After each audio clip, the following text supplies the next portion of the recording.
Cool. Brilliant. Well, thank you very much. Good evening to everybody, and thank you so much for coming along to support the group. You're not here to support me this evening. You're here to support nine absolutely fantastic other photographers, which I have so much delight in bringing to you this evening. Um, some of you were in the group last year. Some of you may have watched last year's group. This year, we've actually got two groups going because it was quite successful. And this evening we have a lovely group of nine. We actually have nine ladies this evening from all over the world. So we have, I've got loads of notes here. Trying to make sure I didn't miss anything. So I just introduced the group for this evening. We have Susan from the USA. We have Stephanie from New Zealand, Katie from the UK, Catherine from Canada, Emma Jane in the UK, Manda in the UK, Julie in the UK, Erica in Spain and Germany. She's not in both tonight, but you will find out why she's in both. And Gina, who is also in the UK as well. Thank you so much for joining us. What this evening is about is showing you the experience of these nine individual photographers who have been on a journey. The exhibition is My Journey, My Project, or is it the other way around? Either way, it's about more than actually what you're seeing on the wall, to be honest. These nine people have spent the year together, going from nothing for most of them with regards to project experience or creating a project. And so what you're seeing on the walls this evening is actually just a tiny piece of their year. Trying to pick 10 images or around 10 images to put on the wall after working for a whole year on a project is actually a challenge in itself. And it's actually one we worked on. So the idea of creating this course was all about providing a place for encouraging exploration, support. Accountability came up a lot of times when I asked for feedback. That seemed to be quite important. Achieving an outcome was actually a really big thing, and completing a project. A lot of people joined so that they'd have a support network and that they would actually achieve something rather than just drifting and saying, yes, I will, but never actually managing. And I've been watching last session's recording just in preparation from this, and it's just amazing the skills that everybody in the group has picked up during the year, to be honest. I swear they could actually teach a course of their own to you guys because they've all got so many skills that they've picked up this year, and it's just been an absolute joy. I have learned from them as much as from me teaching them. So everybody did start sort of at the same point for this project. Some people came in with a bit of an idea of what they were going to do. Some people came in with absolutely no idea of what working on a project was. Some people wanted to use the year to build up skills, and some people wanted to just see what happened and be part of a group. The way the year worked, in January, every other month, I gave like a tutorial of some sort. So in January, we had an intro to the course about how to get started with projects, how to generate creativity, how to start looking at possibilities. In March, we had cohesivity. We looked at that. In May, we did all about artist statements. And in September, we did a few techie things with relation to collections in Lightroom. And also we had a look at my real life book launch and the exhibition with regards to what you can do with projects. And in November, we had a preview. And in all the interim months, we all got together and we discussed and looked at each other's projects to help everybody keep him on track and see how everybody was going. And then there was also a Facebook group in between. And then finally, everybody got a one-to-one to get their images on the wall. So it's been a really, really busy year. And I'm very sad it's come to the end. And I think a lot of the group are sad to come to the end as well. So I am going to share my screen so that we can go into the exhibition itself, if I've got it organized here. There we go. Let me just sort that out. Right, so for those of you that are watching and would like to come back and view the exhibition, if you've never been into an interactive exhibition, it can be a little bit daunting if it's your first time. If you really want the easy option, go at this point and press Start Guided Tour, okay? And what the guided tour will do is literally take you in order around the images, halting at about 3 seconds for each picture, each piece of writing. You have the chance to pause it if you want to as you go along. Equally, if you want to just let it run, you can, and it will just take you around the rooms gradually. Alternatively, you can enter the exhibition, and that's what I'm going to do with this evening. When you go in, you will land, you will see there are some arrows over in the bottom right-hand corner. You can use your mouse, or you can use your keyboard as well, or you can actually scroll with your mouse, or you can use the arrow keys on here. To view. You can also, as I'm going to do now, zoom to full screen to get yourself into a really immersive experience. Interestingly, if you follow the official route, if you let it take you round, it always starts on the wall forwards and to the right, so over here. However, I'm going to start in a slightly different order because me personally, I feel like when I come into here, I would go round to the left. So that's the way I'm going to guide you this evening, I'm afraid. You will see three sets of people in each room, and on the right hand side of each room you've got a little introduction. So we have here on the right hand side, you have a little bit of an introduction to the mentoring and a list of everybody that's involved before we get started. I would like to say that part of creating and working on their projects this year has been creating an artist statement, and has been actually a really integral part of the journey. If any of you have ever done artist statements, you'll know that they can be made right at the end because you have to, or they can be made as you go through to sort of help you follow the project through. What I would say is please go and read them when you go into the exhibition, okay? One, they'll give you loads of information about the exhibition and the exhibitor and what kind of their thought process was. But it will also allow you to just like get a little bit of an understanding of the project. If you ever go into an exhibition, an art gallery, that kind of thing, it's always so much better and more easy to understand what you're looking at if you've read a little bit about it. And these guys have spent hours and hours trying to get them down to the right number of words for me on the walls. So please do them a favor and go and have a look. So, and then as you go around the room, you can just move by clicking forwards and backwards, as we will see as we go through the evening. So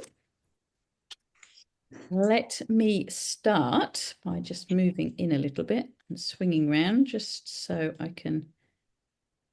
Sometimes it runs very freely. I will say when you come in and view your exhibition, you will find that the faster your computer, the faster it reacts in the room here.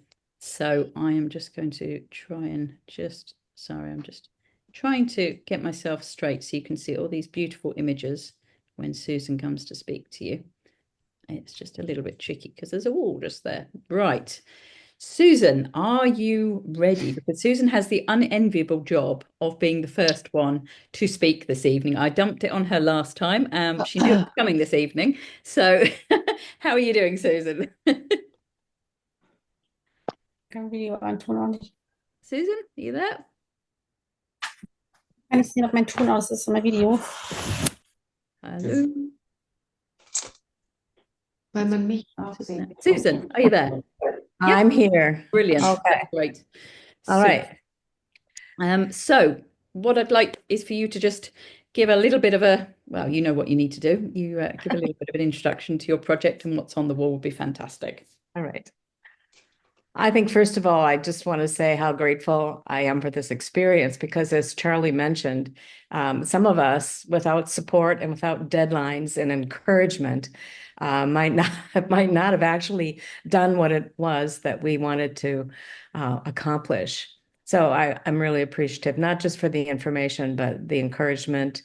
I think there was one quote. One thing she said at the very beginning that said, you really can't do it wrong. So there was a lot of positivity and encouragement, and was helpful in completing this work. I've been serious about photography for about 5 years now, since I retired. And early on in those years, I focused on a traditional realistic style, largely floral and small landscape, botanical kinds of things. And after a couple of years, I was restless, and I felt like I was making images that others had created before me, and probably better than I ever could.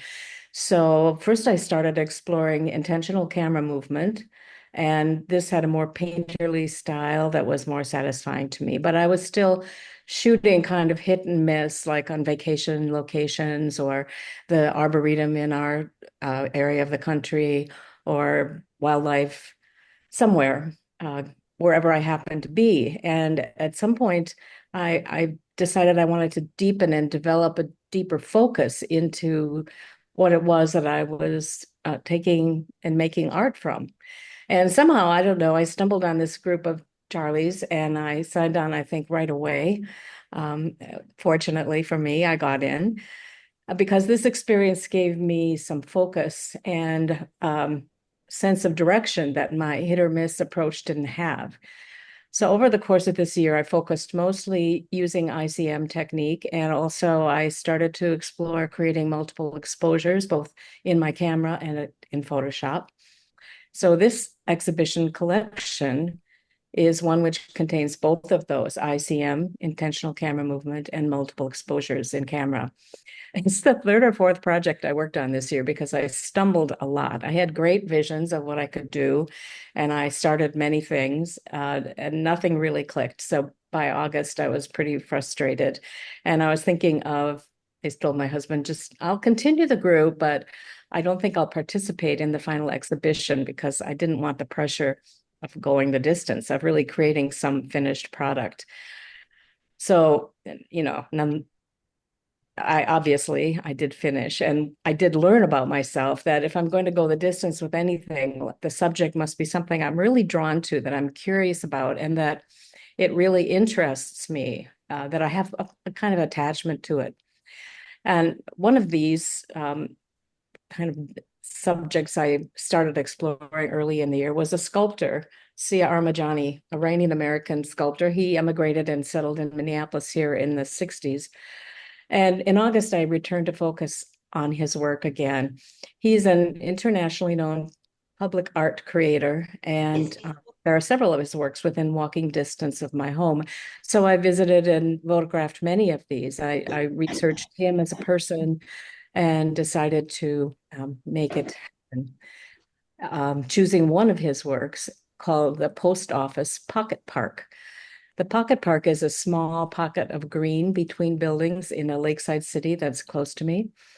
It's created in Armajani's trademark spare geometric postmodern style with blue-green kind of iron bars as the structural elements of this entryway and lots of benches placed around the park. And then in contrast to all of this geometric steel, there are two large and colorful clay pots. I'd say about 3 feet high, which Armajani said were like the pots his mother used in her kitchen in Iran before they emigrated. So on a sunny August morning, I went to the park and I sat on a bench, sat quietly. I ate my sandwich lunch and I just waited to see what spoke to me. It's easy to just get restless and shoot, shoot, shoot, but I tried very hard to slow down and really see what there was around. And truthfully, there wasn't a lot that was particularly unique or visually interesting. So I sat for quite a long while until eventually I thought, okay, what makes me curious to see images of? So I went to the iron bars in the entryway and the colors and curves of the clay pots using intentional camera movement and in-camera multiple exposure techniques. One of the first times I did that in-camera thing to create images I hoped would put a little twist on his style, which is very, as I said, geometric and not me. So I used these techniques, and then by taking these into Lightroom, I was able to bring this park to life in my own way. I'm not sure what Armajani would think of the work I did, which no one would recognize as this particular pocket park. But when I saw these images on the back of my camera and then on my computer screen, I was really amazed and excited. I give a lot of credit to my Canon R5 and to the lucky accidents of intentional camera movement and multiple exposure work. But I also knew that I had done some of this work and created a collection I was really pleased with and happy to share. And I hope you enjoy all the forms and colors as I do. That is a wonderful, wonderful start. Thank you so much, Susan. I'm just running through these photos so everybody can get a little bit of a closer up look. And you'll notice I'm using the next button here just to move from one to the other. And it beautifully centers the images here. Really, really super. Thank you so much. It's been an absolute joy to have you in the group, and it is everything you say is it's been absolutely fascinating to see the journey. And Susan was one of those. I mean, I did say very early on there is no right or wrong way, and there is no panic either. If you don't sort anything out till the middle of the year, you will get there. You'll find a way. And I think that's true, isn't it, Susan? All of a sudden it happened within 3 hours. So, you know, That's that's quite impressive, actually. I don't think there's anyone else that's got the whole set on a wall from one photo session. I have to admit, I think you're the only person that's ever managed to do that. or maybe I'm just lazy and just just thought, okay, that's it. Not at all. It's brilliant. Thank you so much. Now, I'm just seeing there's a couple of things in the chat. I'm just going to check the chat very quickly before I go on. That's all right. That's just somebody. That's cool. That's great. Lots of lovely things being said, Susan. You can jump in the chat and go and have a look when you can breathe. Thank you so much for taking the stage for us all, first of all. And I think it's just beautiful and vibrant and energetic, and also wonderful how Susan managed to find such an inspiration and also find all about herself on the way through the year. So fantastic. Right. I'm going to swing round, hopefully not give you guys too much motion sickness while I'm doing this today. I do apologise if at any point you do feel like you are on a rocking boat. When I first started with this group, I had an old computer and it was like literally crawling around on the floor trying to move around. And now I have a new computer. It whizzes around rather quickly. So I have to just, I'm trying to calm it down a little bit. So, but as you can see, you can move around and you can see all the images at once if you line yourself up, which, sorry about this. And as you can see, when you see all these sets on the walls, they are so beautiful and fantastic, and they really make a statement. What's interesting is we've got a lovely group of 9 in this group, so we were able to put 3 people in each room really easily. Each of the walls was chosen very specifically with the group members based on what they actually wanted to show. So those with a set that would work beautifully all in one row tended to end up in these 2 corners. Some people who had not a disjointed but had more things to show than just one small project ended up on different walls. People that wanted to separate images off, you're going to see it all this evening. Actually deciding what to put on the walls and how to put the images on the walls in the end was actually quite a job, and actually part of the process learning how to curate work.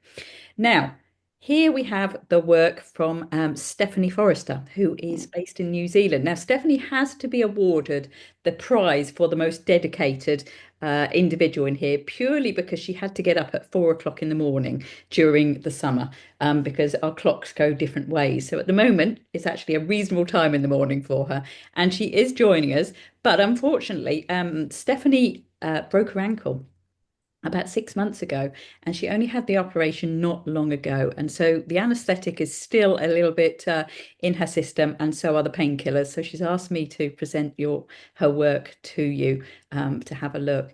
Now, I was absolutely delighted that Stephanie joined the group. I have a special place in my heart from New Zealand, to be honest, having lived there many years ago before I went to university, and it's just so lovely to see images that come from New Zealand.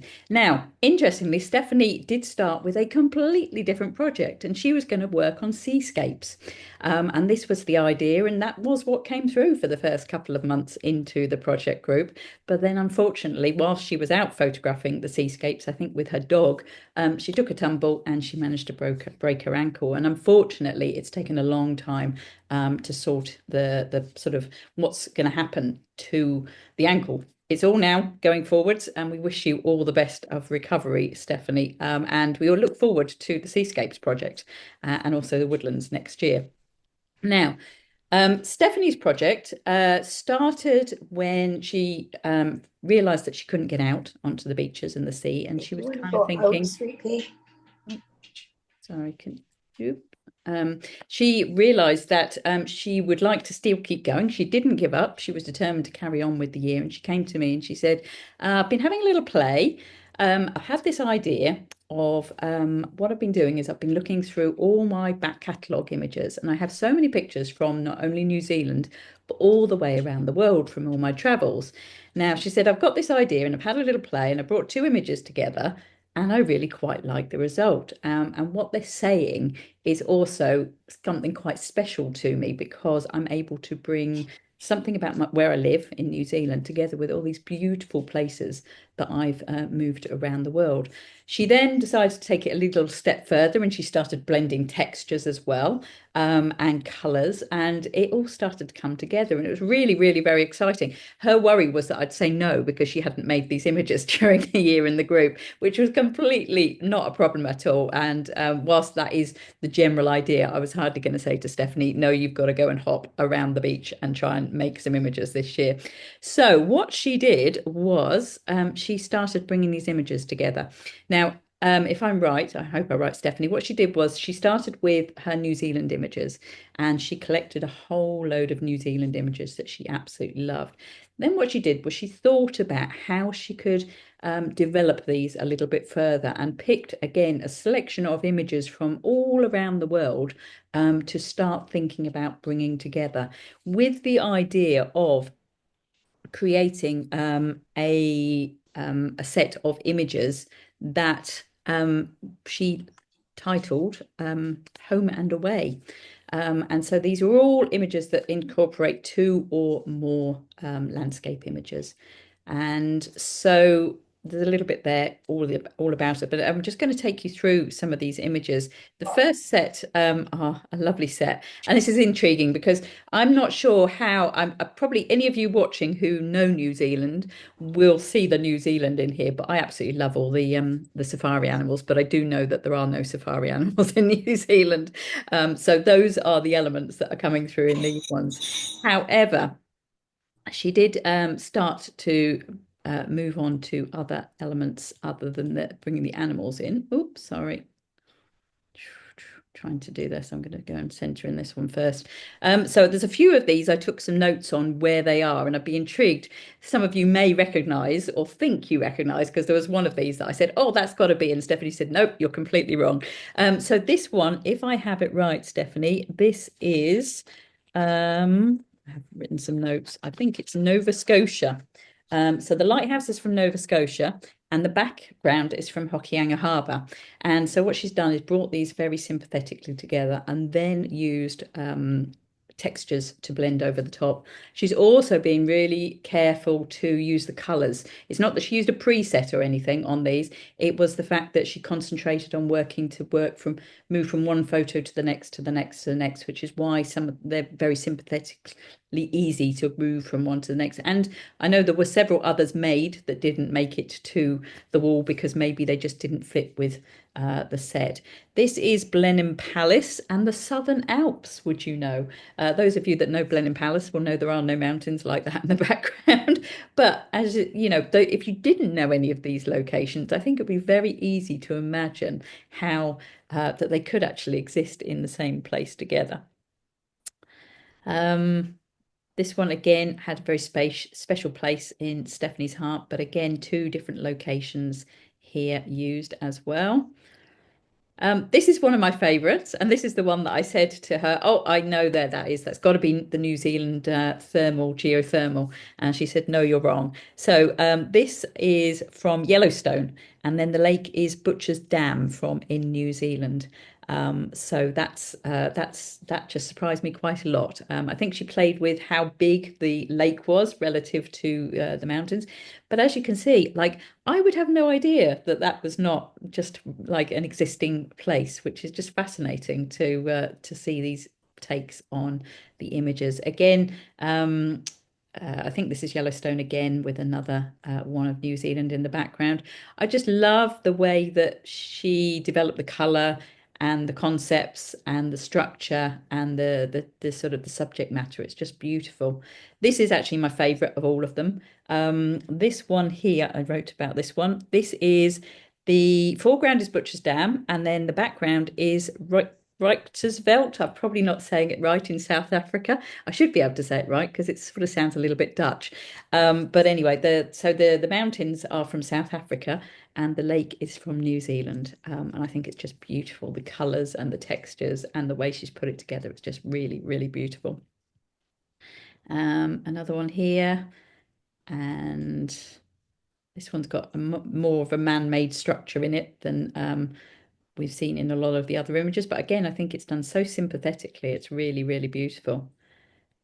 And this one here is the local beach to her. And again, the same mountains in the background. I hope you've enjoyed that little trip around Stephanie's images there. And I'm just checking I haven't mixed something out, which is, I did say last time when we were all together, it wasn't that I was delighted that she'd broken her ankle. But I was absolutely delighted that she managed to put what she has on the wall in front of us, especially given that certainly this didn't take shape in her, even her mind, until at least sort of 4 months into the project, if not longer. And the fact that she's managed to bring all these together and keep ploughing through, regardless of the fact that she was in a great deal of pain and she was very frustrated because she couldn't get out with her camera. I'm hoping I haven't missed anything else out of that, Stephanie. And we all wish you the best of luck. And we're delighted that it's a forward progression from now on, hopefully. Thank you, Charlie. Welcome. Brilliant. It's nice to see you in the picture as well, so everybody can see you. Super. Right. So we will now move on to the next wall, which, let me just back up. I think it's always nice to see the wall and the setting before we get started. So just put notes if I need them. Right, we have Katie Glass here. Katie, are you with us? Not muted. Yes, I'm here. Brilliant. Fantastic. Brilliant. So Katie has had a wonderful project this year. Would you like to tell us about it, Katie? Yes. So thank you very much, Charlie. And good evening, everyone. I'm Katie, and my project is called My Landscape Impressions. So I decided to join this group at the end of last year because I knew that 2024 was going to be quite a tricky year for me, and I wanted to have a focus and purpose, something creative that I could really tune into over a longer period of time. So I had a number of different ideas at the start, but having experimented with intentional camera movement for quite a few years now, I knew I wanted to use that as my base. I enjoy using ICM because it really lets me be creative and lets me present an impression of the scene that is in front of me and focus on those elements that are important to me. So the essence of the image rather than the true reality of the scene. So, for example, the seascape image here was taken in the middle of summer on a very popular Cornish beach. There was probably well over 100 people in the sea at the time, but by using sort of slow sweeping movements with the camera, we can't see any of the people, and all we are left with is the soft impression of the waves and the cliffs, which is what was important to me and what I was concentrating on at the time. However, if I do want to capture an element of the finer details in the scene, for example, the grass is in the foreground of some of the forest images or the flowers in a meadow, ICM can let me do that too. I can use the slower shutter speed and then vary the movement by keeping the camera still at first and then moving it a bit later. It also has let me get some quite difficult shots. Both of the sunset images here were taken while I was sort of hanging out of a window on the top floor of a cottage we stayed in when we were on holiday. So this course and the monthly steps towards this end goal have given me the opportunity to explore, grow and experiment using different techniques, different movements with the camera, using different lenses to capture these different images. And the upshot is that I have taken quite a lot of images over the year, and then choosing and collating a set of just 9 for the purpose of this exhibition has also been quite tricky. I knew I wanted to focus on landscape photography, and it therefore made sense to choose the 2 places I love the most, the forest close to where I live and the North Cornish coast where I have holidayed since I was a child. But the trouble is, these two locations have quite different feels to them. The beach and seascapes are much more wide and open, whilst the forest images are far more enclosed. And in some cases, I've taken quite intimate close-up shots of a meadow or a stream here. But hopefully, by choosing and arranging the images on these three walls and collating them sort of by subject matter and colour palette, they flow into one another and bring the two locations together. And that's really all I wanted to say, other than to thank Charlie for all her support during the year and the other amazing photographers exhibiting tonight for all of their kind words and encouragement.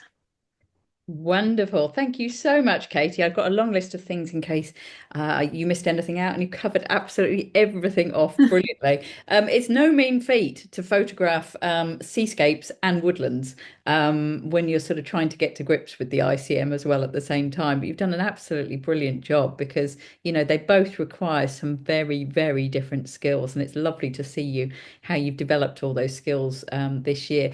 And as Katie was also saying, the challenge of deciding what to put on the wall and how to put it on the wall, and that's where these walls come in wonderfully, because we were able to split. Katie loved the blue one, and it said a lot about the project, but it didn't match with the other ones very well, to be honest, did it, Katie? It was like a bit of a sort of an obvious beacon that was very different. So what we were able to do was place it on a different wall, so she was able to keep it in with the project and then generally move through. And what amazed me was how beautifully the three sort of coloured, warm coloured images over on the right hand side fit together, and yet you've got a woodland in the middle and two seascapes. And I just think that the vision of Katie hanging out the window, swaying side to side with the camera, making ICM images, it just sounds fantastic. Probably going, can you bring me a cup of coffee while I'm doing this, please? Because I might be here for some time. It's an absolutely wonderful selection of images, Katie. And thank you so much for sharing them and being part of the group. It's been wonderful. Thank you. Thanks. Right, let's move on to the next room. Now, what you're going to notice tonight is there is a massive variation in, one, the style of photography, and two, the way that the photos are also presented and what's on the wall that each of the photographers has chosen. Everybody had absolute carte blanche as to whatever they wanted to place on the wall and however they wanted to place it on the wall. Some people chose to go with just a few images. I suggested around 10 images because that kind of works quite nicely. But then how to place them on the wall, how big to make each one, whether to make each one the same size or split them apart. And then for Catherine's, she had the added investment of having poems involved with the project as well. Are you ready to tell us a little bit about the project, Catherine? Are you on mute? Where are you? You there now? Yep, there we go. There you are. I can't see you at the time because I've just got it on me, and so I Wow. can't hear you. I know that's probably what the problem is. Thanks, Charlie. And thanks for everybody joining today. It's, as everyone said, it's been a really fun and challenging 12 months as we have found our own unique way of making photographs. I came to realize just how deeply personal my work is. It's experimental, it's expressionistic, it's abstract, and it comes from a deeply intuitive response to the world around me. When I go out and shoot, I focus on two things. One of them, to interpret the everyday world in new ways and to make images that capture a mood or a thought or a feeling. And ultimately, the dreamier, the more evocative, the more ethereal the images are, the happier I am. And you'll see when you look on the wall that they're all, unlike some of the series in my cohort, these are all incredibly different images, but they have this common theme. I invite you to look at these images the way that I do, as invitations to pause, to be present to the beauty that's hidden in plain sight, and as opportunities to engage in what I think of as new relationships, conversations, if you will, that bring alive ideas and intuitions that were to this point unknown to you, or at least under our consciousness as we go about our daily life. So what you're going to see on the wall, as Charlie has said, are pairings of photographs and poems. This project sprang from a conversation I had with my friend and poet, Judy Brown, who is on the call tonight. Thank you, Judy. In response to a photographic triptych that I made, Judy sent a poem back that did just what I have described. It resonated with something that I saw hidden in the image. And she had caught perfectly the invitation to enter another world. It's actually that triptych there that Charlie is focused on. So it was with this experience and Judy's incredible generosity that I took some of my favorite images that I'd created in the last 6 months of the class and paired them with her poetry. The process revealed aspects of my art that surprised and delighted me. It was such a gift. And as I did it, I found the magic that occurs in the interplay between poetry and photography. While each of them has their own unique voice, each has the power to say the unsayable, and each holds the possibility to recreate the way we see the world. What is wrong with you? What is wrong? So I would like to I'd like to take a closer look at two of the pairings and just read the poems, and hopefully you'll see what I was up to. Charlie, can we do cold milk first? Cold milk first. Sorry, I thought you were going to go with that one first. Sorry. There we go.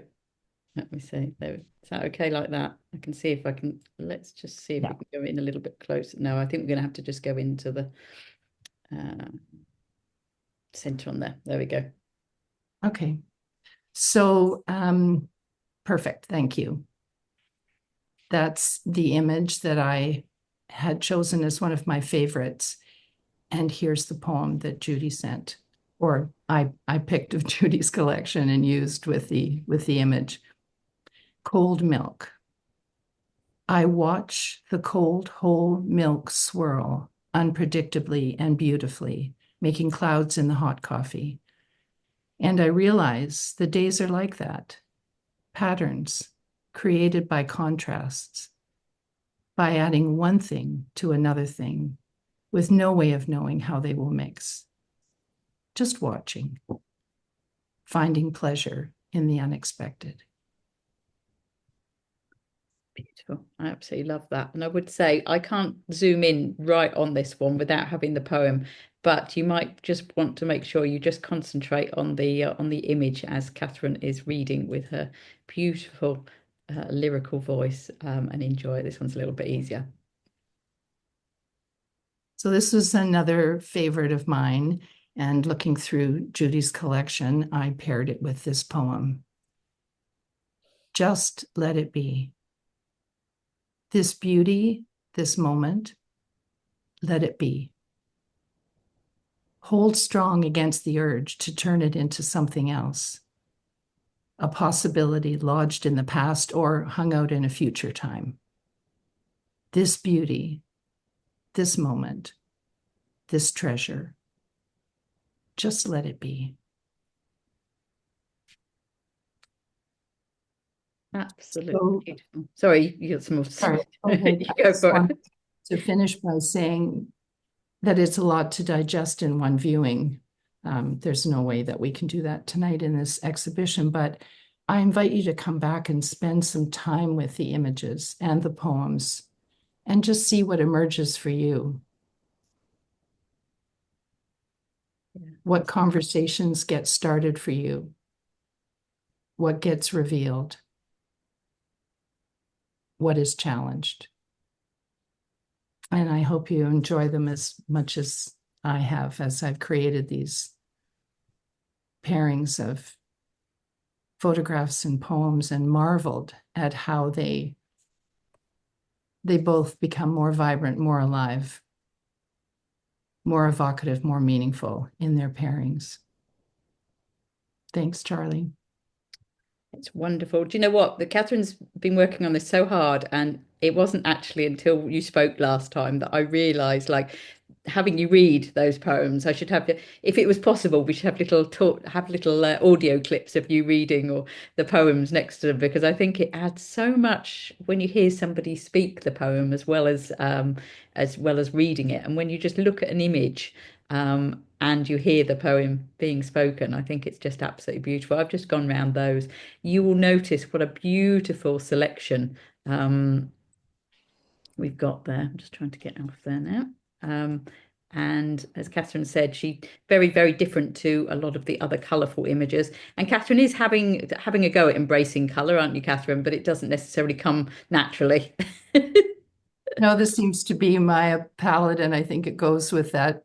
Just happy with the very dreamlike, evocative, ethereal images, but I am trying to do it with a little bit more color, much like Susan. I feel very inspired by her work, and I know she's trying to figure out how I do this. So that's one of the benefits of the group. So thank you, Yeah. Charlie.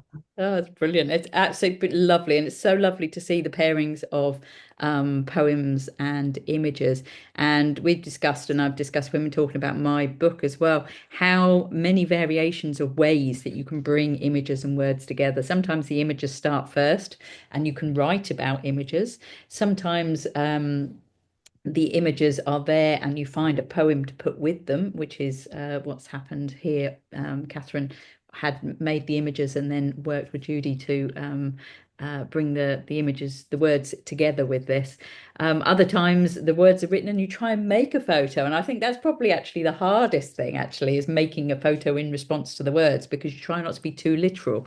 And that's the wonderful thing about these images. I think they're just really, really, they're just beautiful images and beautiful words. And so I thank both of you for sharing the images and the words in the exhibition. So thank you very much, Catherine. It's been lovely having you in the group. Thanks, Charlie. Right, I'm going to just swing round here again. And we have Emma Jane. Are you with us, Emma Jane, unmuted? I am, yes. Brilliant, well done. You've been able to watch a few of them and get it wrong. Fantastic. Thanks very much. Yeah, good evening, everybody. Thanks very much for coming. So I am showing a series of 10 images, 10 photographs, mainly close-up details using intentional camera movement. And the title of this series is Bushy Park in Detail. If you don't know Bushy Park, it's at the end of my road, and it's quite historic. It's in southwest London, and it was established in the time of King Henry VIII in the Tudor period, when he lived at Hampton Court Palace, which just borders the park. And it was where, as well, Eisenhower planned the D-Day landings from a military base that was in the park. So it's got this sort of really long established history. And now it's a real haven for wildlife. There are still herds of deer that race through it. If you go there are woodpeckers, herons, little egrets, all kinds of things. And it's but it's also a kind of bustling heart of the community and a focus for the community. So it's it's a real magnet for people who just love to spend time there. And I first picked up a camera in 2020. It was COVID times, and we were all allowed out, weren't we, for an hour a day or whatever it was. And I thought, what am I going to do with my one bit of outside time each day? And I decided I wanted to take up photography. So I borrowed my mum's camera and I took part in an Open University photography course, which was great, a bit like Charlotte's course. It made you do something every week, get out and do something, because there were deadlines, which I always respond quite well to. And I found that photography and my daily visits to the park were really a real tonic, in that incredibly strange time. And the park's been there for centuries, and no doubt will be there for centuries more. So it was really sort of comforting to know it was there. And it was really quiet. There were no cars, there were no aeroplanes, no one was going anywhere, there were fewer people. And then after I did that course, I did some of Charlotte's courses on intentional camera movement, which really appealed to me. And so since doing those courses, that's the medium or the sort of method that I've focused on. So these are all ICM. And the park is bustling again. But I still find, having had that experience in COVID, I can still now sort of find those moments of calm in the park. I can still focus on the details, which is what I've done here. So I've gone in and I've focused on grasses or reflections or tree bark or just little things that I've noticed as I've sort of popped in every few days. So the first one, I think, Charlie, that's actually slightly different from the others. It's slightly further away. So that is an image of trees in a really cold January day. You look at it and you feel cold. It was really cold, and they're reflected in the water in one of the ponds in the park. And then all the others are much more focused in. So the way we've hung this is like, okay, here's a slightly more expansive view of the park, and then here are some much more focused details. And it's interesting to hear some of the others speak and say, we all, quite a lot of us started with ideas that we then abandoned. I had a really focused idea where I was going to go to the same spot of the park every month and I was going to take the same view and see how it changed within the seasons. And it was a complete epic fail because for January, February, March, it didn't look any different. So I thought, I've got to do something else here. So changed my plan and I'm pleased with what I've ended up with. And I've still got the names of them, if you want to go in later, are still things like reflection or whatever, and they're labeled spring, summer, autumn, winter. So I still have captured each season, which I'm quite kind of pleased with. And I think I've got a couple of favorites. Actually, you're on one, Charlie. Well done. We didn't plan that, but this is one of my favorites. It's as you can see, a reflection in the water in one of the ponds in the park. And there's actually a coot that's just dived off the picture. I cropped it out because it looked a bit messy, but the coot's made this lovely ripple in the waters, and I just really I love the effect of the rippling water, the reflections of the light on the water, and you can see some of the reflections of the leaves as well in the water that I was able to capture. And I think, as Katie said earlier, there's something about intentional camera movement that can really sort of just capture a feeling. It's not a literal expression of the thing that you're looking at. And then I think my other favourite, if you go left a bit, Charlie. Hey, challenging me. Yeah. This one? Keep going. The wall. I think it's in the middle of the other wall.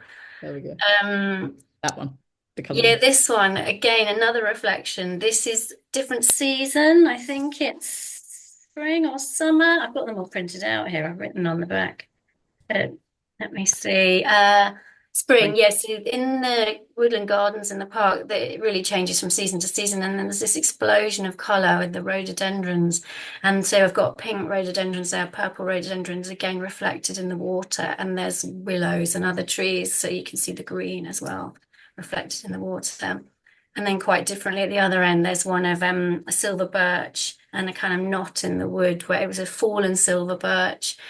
And their branch had obviously kind of been severed off, and I was just sort of capturing the hole that was left by the branch that had been removed, and the silver birches create a really lovely effect in ICM. So I think I was just trying to express really that even in this busy park in the UK's capital, you can just find these small, quiet details. And that's what I really appreciated about taking up photography and doing Charlie's courses. So thanks, Charlie, for another brilliant course. I think I've done about 4 now. And thanks, everybody, for coming. Brilliant. Thank you so much, Emma Joan. It's just so lovely to see these. And it was a challenge for you, wasn't it? Trying to the first 3 months there was no difference. And then you missed the bluebells, didn't you? Which was Yeah, going to be the pivotal month. I was like, oh my God, I went back and the bluebells are gone. And I was like, oh, I'm not going to get the bluebells. So you had to change tack. Yeah. Yeah, but such is the flexibility and the way of thinking, and that's the whole way as the year sort of unfolded. We kept getting little snippets of ways to think and work, and I think a lovely thing about this project also is that it was local to you, wasn't it? So you were able to put it in amongst your very busy life with your family and with working, and as you say, coming out of COVID and everything else. It was you've managed to sort of fit it in without it being too much of an onerous task, I think. No, it was good actually. I think the course has been great because you can take as much time as you have. And yeah, it's not good to have deadlines, but not too pressured. No, well, you set your own deadlines, don't you? And I give you a gentle nudge when necessary. But it's lovely to see, and I love to see different variations on London, and we've got some in the other group as well. And I think it's just really, really lovely to see that London's not just skyscrapers and just grey. It's absolutely beautiful when you can find your own special place. I've never been to Bushy Park, but I certainly would like to, having seen these photos. So next time I'm in the location, I'll give you a call, Emma Jane, and we'll try and find some space. Brilliant. Thank you so much for being part of the group and sharing your lovely images. Now, next we have Manda.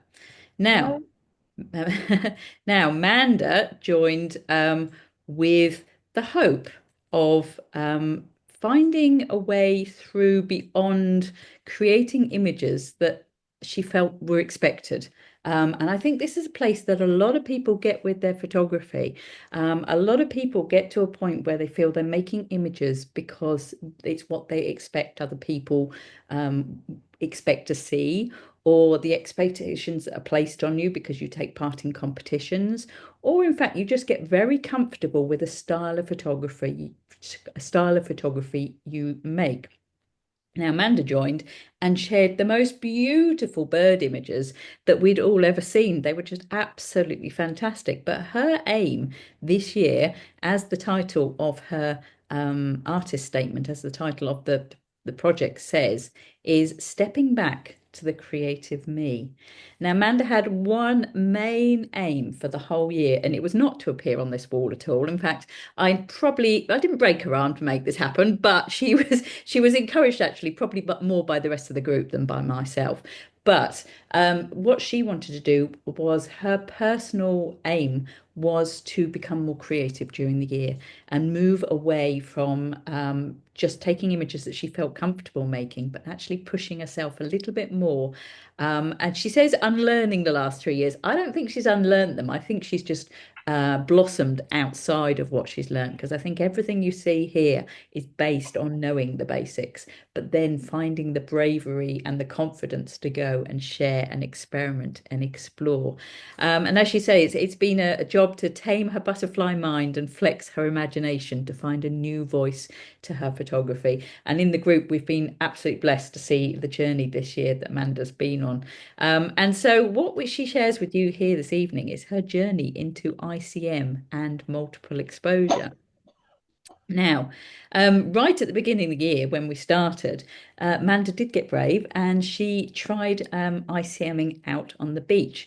Now, she will confess to being fairly new to ICM, and amongst some of the others in the group who are maybe more established, I think she did brilliantly, absolutely brilliantly. So off she went to the beach. Now, those of you that live near a beach in the UK will probably recognise how Manda feels about her beach.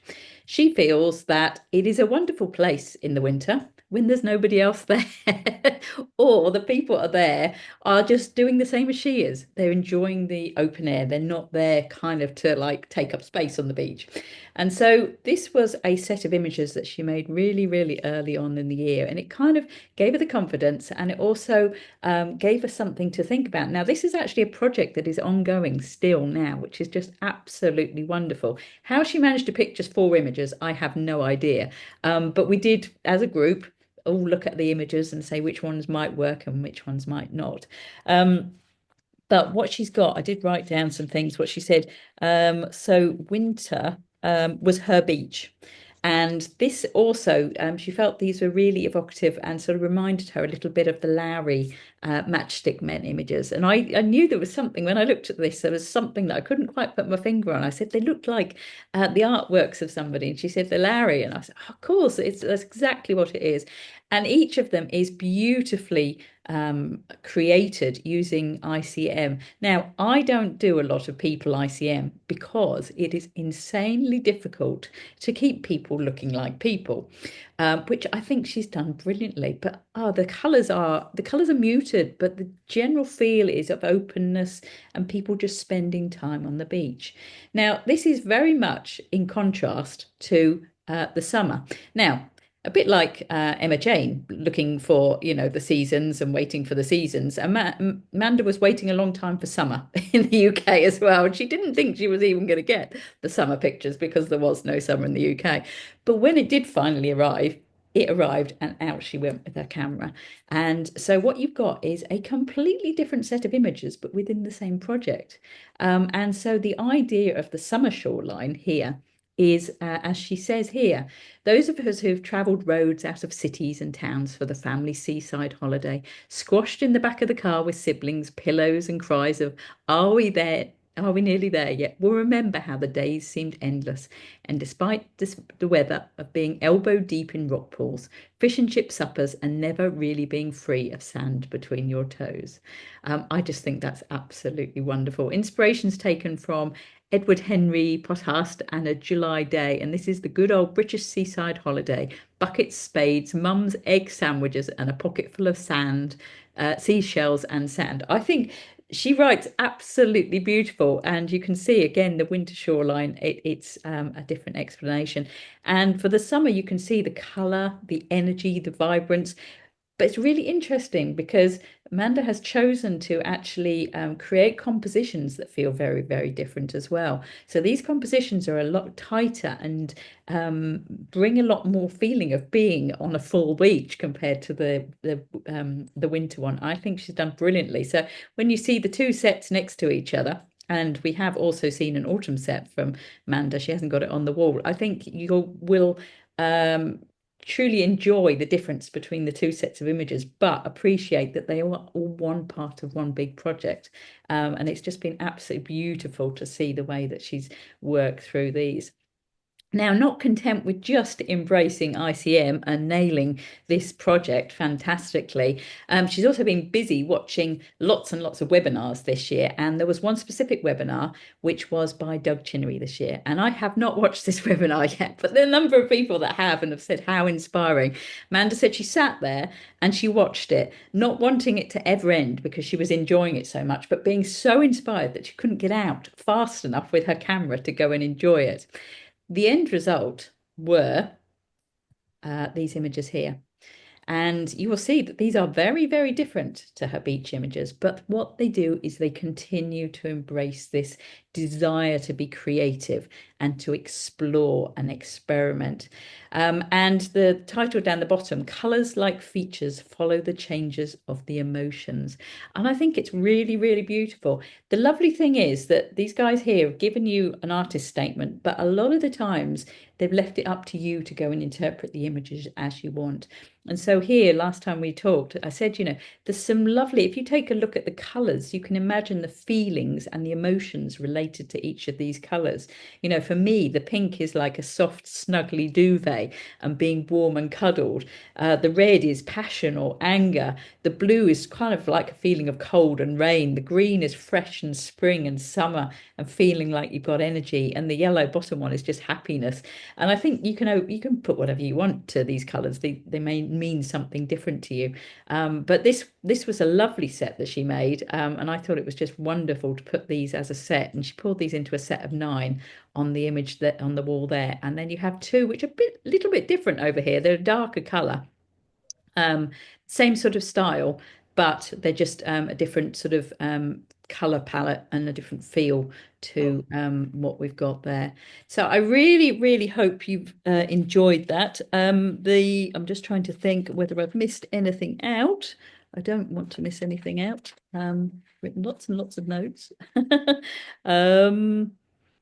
No, I think that's great. I mean, basically what she was really, really keen on was to experiment, explore, and see where her creativity roamed. And I think you will agree with me that she absolutely nailed the own brief that she made for herself.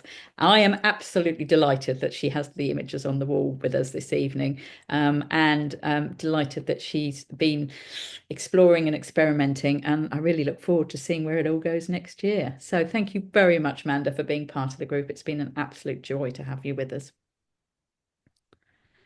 Right, next we're going to the last room at the back here.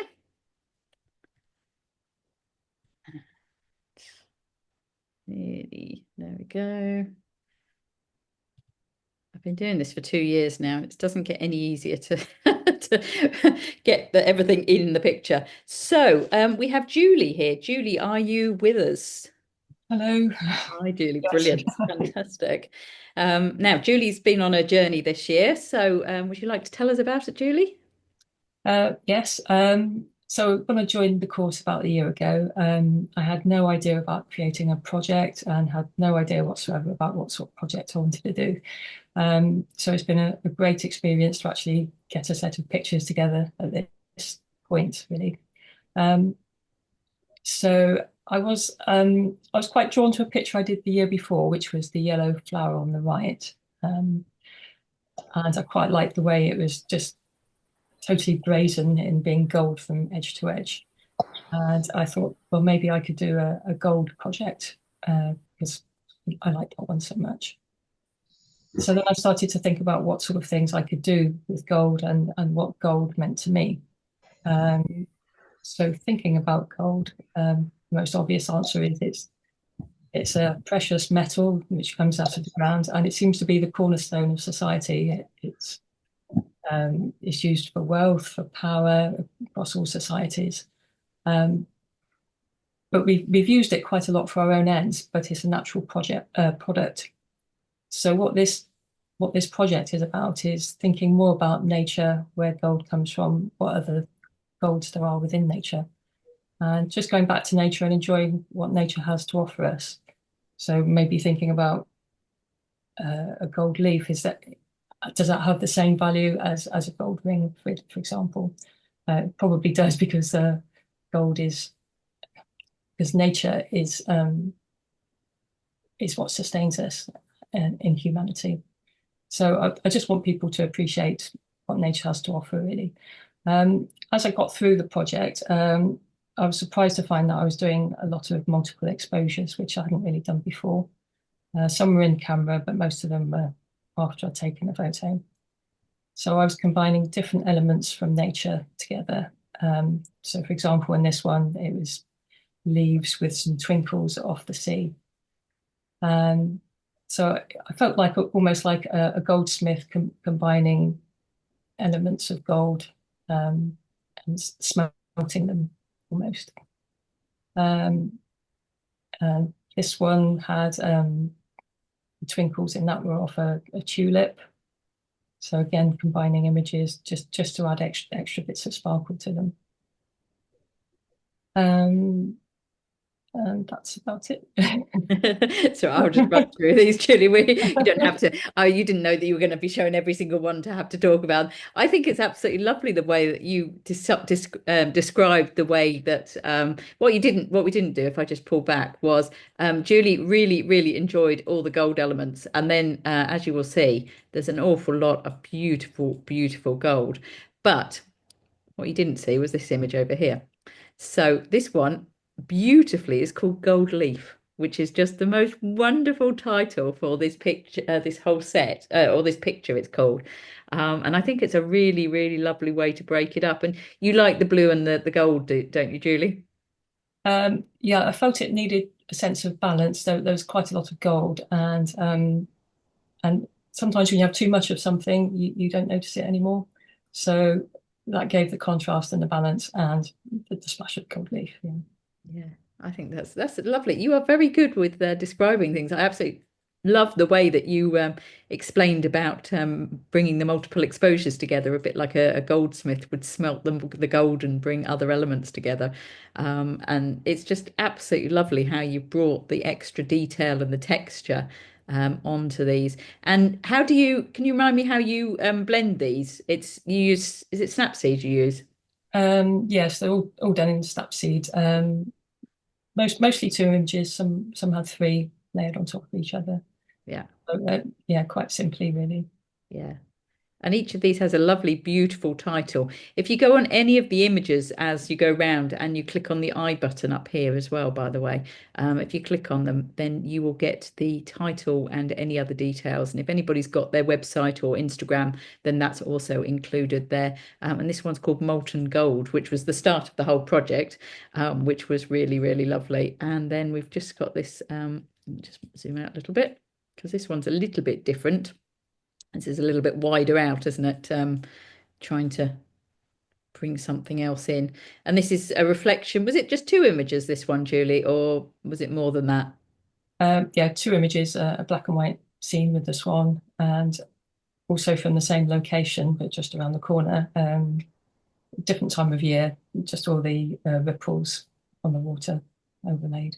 Yeah, I think it's really, really beautiful. I absolutely love this sort of, yeah, it's almost like looking in a reflection, but then you've got that swan in the middle and you've got the birds in the trees, which I think just add a really, really lovely touch for extra detail. And you'll see a few people have got quotes and things on the way around. And when I read this, I sort of said, I think this almost encompasses the whole story for everybody. And then I have nature and art and poetry. And if that is not enough, what is enough? And I think that's a lovely, that could almost encompass the whole experience of the whole exhibition. It's been absolutely lovely, and I don't think is that you can ever have too much gold, but I do think it's absolutely beautiful to see the element of gold in nature, because I think most of us automatically think of gold rings and gold jewelry when we think of gold. But now to think next time you think of gold leaf, you'll hopefully think of Julie's golden leaves floating in the water in the blue there, and appreciate that not everything has to be have a monetary value. And I think Julie's done really well to bring the nature element into here. And is it an ongoing project, Julie? I forget whether you're done with gold. Are you moving on to silver now, or? Yes, or maybe treasure. That might be another one. Yeah, Beach brilliant. treasure. Yeah, fantastic. Brilliant. Thank you so much for being part of the group. And it's really, really lovely to see the set of images on the wall. Thank you so much for telling us all about them. That's wonderful. Right, now I'm going to swing round, and behind me, oh, I can get myself organized. We have a very, very special. Next round here. Oh, Good morning. hang on, who's that? That's person. People joining late, I think, are coming in. Right. So I alluded to one of our individuals in the exhibition this evening being split between 2 countries, Erica, who is split between Germany and Spain. I am going to leave it to her to tell you a little bit more about it and why that is. Are you ready to join us, Erica? I'm ready to join. Brilliant. And where are you this evening, Erica? I'm in Spain. In I'm Spain in tonight. yes. Fantastic. The floor is yours. Yes, a warmly welcome to you all and thank you for joining. Guten Abend an alle Teilnehmer aus Deutschland, aus der Schweiz und aus Italien. Bienvenido a los amigos en España. I Fantastic. have to speak in those languages too. It was a unique experiment to be part of this 1-year online course mentored by Charlotte Bellamy to develop my project using intentional camera movement and multi-exposure as a technique to come out with a deeper and abstract feeling of what I want to show. And it was an extraordinary group. So thank you, Charlie, Stephanie, Susan, Catherine, Amanda, Emma Jane, Julie, Katie, and Gina. It was a very personal group over the year. We learned each other to know. A lot of exercises indicated by Charlie helped me to find a subject for my project that comes from my heart. So my title became the base for my photographic work over the year 2024, surrounded by colors and light, aspects of a life in 2 countries. 15 years ago, my husband and I moved from northern Germany to Spain, living in Spain a large part of the year. Over the last year, I took a lot of photos of cultural buildings, of seascape, of mountains, flowers, and different things. But I decided to concentrate on the theme water and sea to show differences and similarities of both countries. I would take you with me on a boat trip from Malaga to Hamburg, using the water connection between Spain and Germany. having visited the area around the lighthouse of Trafalgar, it's the fourth photograph, on the Atlantic coast near Cadiz nearly 20 years ago, the spark was set to fall in love with southern Spain, and changing from that point on my whole life. Especially the light and the colors of this beautiful country fill me again and again with happiness. On my journey, I contrast similarities and differences, as I mentioned already, concerning water and seascape in both countries. But what I learned over the last year was to think in projects, series, and concepts, not only to take photos from subjects that are catching my eyes at a special moment. Form your own opinion and enjoy the exhibition. So. Wonderful. Thank you so much, Erica. I've only got as far as still being in Spain at the moment on your photos. Let me just swing round again a little bit further. What was lovely is that Erica started the year really keen to do ICM of everything. But actually, when you go and have a look at some of these images, the ones that you eventually chose didn't necessarily all become part of the ICM project, did they? Oh, no, they didn't come. I used only a little bit, yes, I let the water do the task. Yeah. So, yeah, just moving through the, oh, sorry. With long exposure so that the water was milky. Yeah, yeah. It's really, really lovely, these images. And it's really, really interesting how when you actually, what's really fascinating is that if you look at the two walls together, Erica was very keen to try and balance out the life in Germany and the life in Spain. And the images that we saw, how you eventually chose these images to go on the wall, I think you gave yourself a massive challenge because you were pretty prolific in your photography through the year and what you made. I mean, just in one place, you were making like literally 20 or 30 images in one go. And so I think it's really lovely when you look at the images, how Erica's put these together. And it's kind of almost like an open book where you see this reflection of Spain and then moving through to Hamburg. And I love the fact that we've got the cranes in Malaga and the cranes in Hamburg. And then we've got the beautiful lighthouse Trafalgar, which was where your love of Spain was born 20 years ago, you said. And then the one in Westerhaven, which is obviously not in Spain anymore. That's in Germany, is it, Westerhaven? Northern Germany, yes. Yeah, yeah. I think it's absolutely beautiful. And it's really interesting. I mean, what would you say the biggest differences with the photography? Did you have a very strong photography challenge between the two countries, or? It was easier to take the photos in Spain because you have the better light.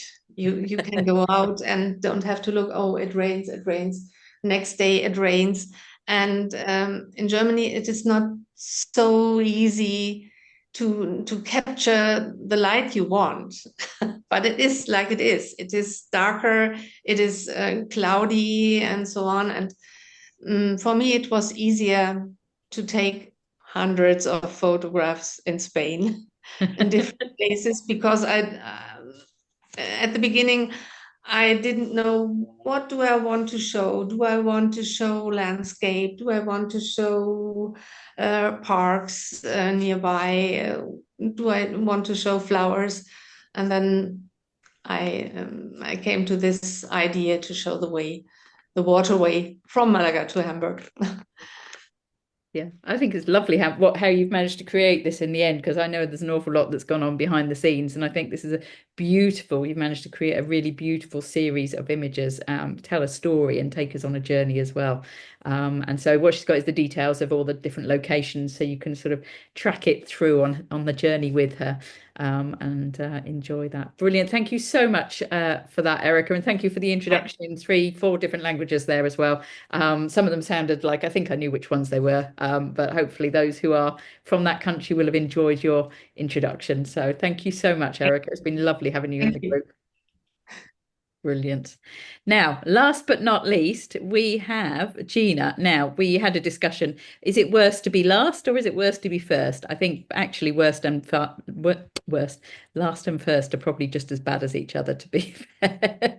But as I say, last but not least, we have Gina here. Now, Gina, are you with us to speak or? Yes, Yes, you are. Charlie. Brilliant. I've managed to Fantastic. unmute in time. That's great. Brilliant. Now, Gina is going to guide you through some different sets of images on the wall. As you will see, we use this set of wall specially so that she could showcase her journey through the year and how it's developed. So love to hear about it, Gina. Thanks, Charlie. Hi, everybody. So I joined up for this year-long project so that I could benefit from the skills and expertise of Charlie after doing some ICM sessions at the end of last year with Conversation. And I wanted to learn how to create a cohesive panel of work for this project. I also work well with deadlines, as most of us do. And as a group, I feel that we've all blossomed and have grown into our own journeys. And I've loved it. It's been a fabulous year. So I chose 3 very different passions for my photography journey.